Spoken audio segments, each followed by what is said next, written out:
Tell us how this all, because it started with your daughter with a bad temperature. So yeah, just to let people know how this, and we're pretty open on the show. You, me, and Gator. Some things have to remain private, but this is pretty serious, and obviously everyone is dealing with it one way or another. Whether you know someone, you got it, or you just go out, leave your house and just see people in masks. It's all affecting us, right? So it all started the weekend before Labor Day.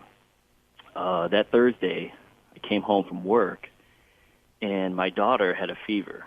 Okay, she's under 2. This happens, to a lot of babies and toddlers that they get sick, they have fevers. So, no panic or anything like that. Call the doctor and just keep her monitored, baby Motrin or whatever, right? But since she had a fever and what's going on right now, I talked to you guys and our bosses and said, hey, maybe it's better I just stay home, not come to work Friday. Fevers are contagious anyways, whether it's COVID or not. So I stayed home. Her fever went away after a couple days. And then Sunday morning, I woke up with like 103-degree fever. And I'm like, whoa, okay. Monday was Labor Day, so we were off. I had already scheduled Tuesday off. By Tuesday, my fever hadn't gone away. Talked to my doctors, and we decided to get tested that Wednesday, and I tested positive. And that was the fourth day of my fever. I had a fever of 102 or 103 for 11 straight days. Wow. I mean, it was brutal.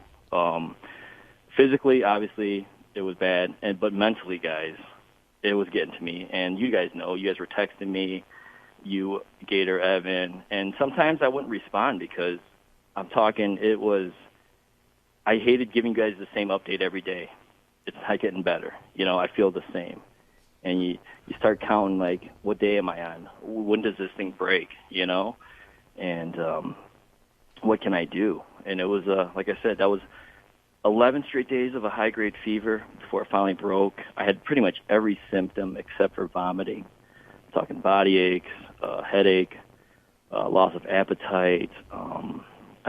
Taste and smell. Taste and smell. Shortness of breath. Not like very, I didn't have really bad breathing problems. Otherwise, I would have been admitted to the hospital. But that's the thing about this disease, guys.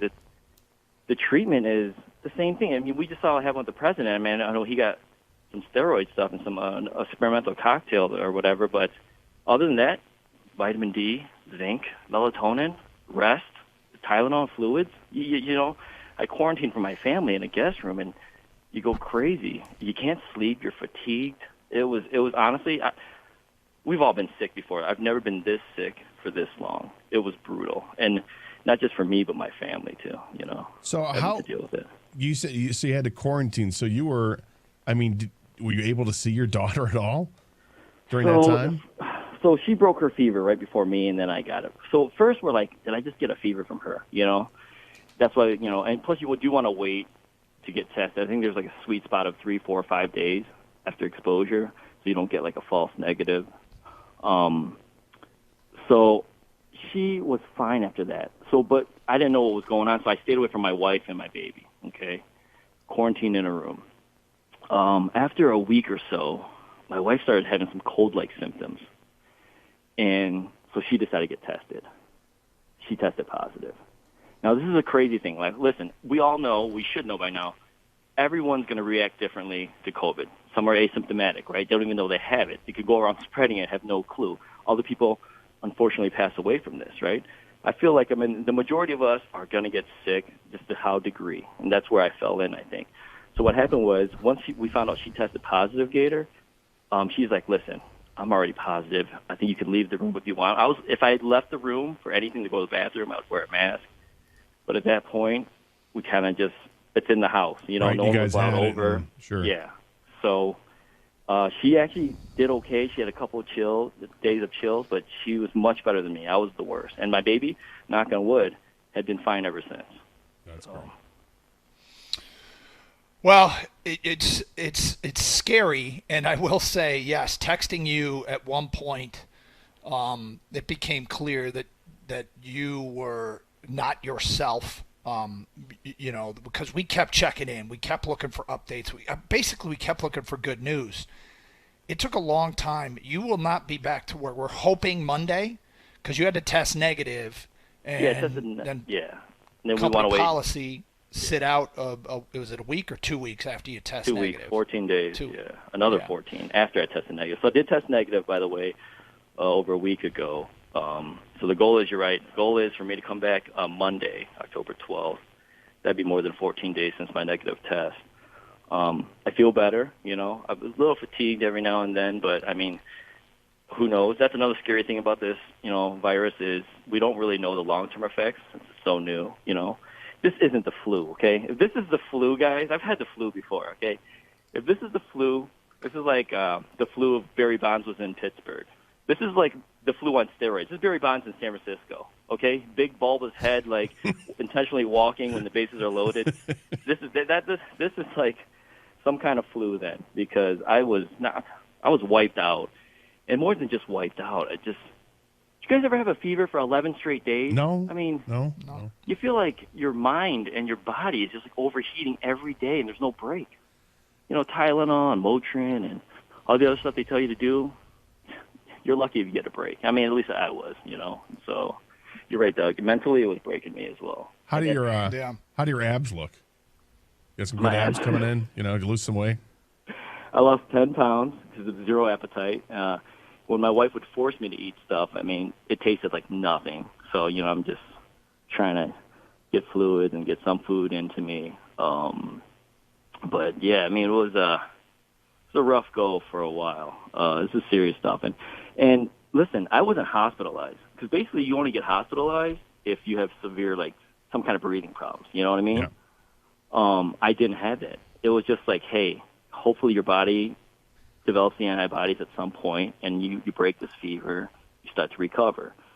And that's the horrible part about it. If I went to the ER, they would have looked at me. I would have waited hours probably, but then they would have looked at me and been like, all right, well, you got to go home, take some Tylenol and rest. Unless you can't breathe, unless we have to give you oxygen, there's not much you can do. And then on top of that, so not just I wasn't hospitalized, so it doesn't matter if you're hospitalized or not. This can affect you pretty badly. It's also the domino effect of me. Guys, I haven't been to work in 4 or 5 weeks, right? Yeah. You can't work. You have to have friends or family bring you food. I couldn't help my wife take care of my daughter. Do you know what I mean? There's just so much going on. This affects it's not just you, but everybody. And it was bad, like I said. And I was just going crazy and not feeling well. And Do you have any idea where you were exposed to it? So, yeah, we started thinking because I wasn't living in fear of the virus, but I definitely lived in respect of it, right? You guys know I haven't eaten in a restaurant, like sat down in a restaurant since March. We'll get carry out, and whatnot, but I don't golf. I don't go to the bars. You go on social media and you see everyone just out there, or at least on my timeline, having a good time, and I'm like, how did I get it, right? So you start to think, like, where could I have gotten this from? Man? Maybe someone from asymptomatic or whatever. We do have 2 grandmothers and an aunt that come over and watch our daughter while my wife is working from home and I'm at the station. It's possible one of them was asymptomatic and got it and brought it and gave it to my daughter. I mean, it's the only thing we can kind of think of right now. Because by the time they got tested, they were negative.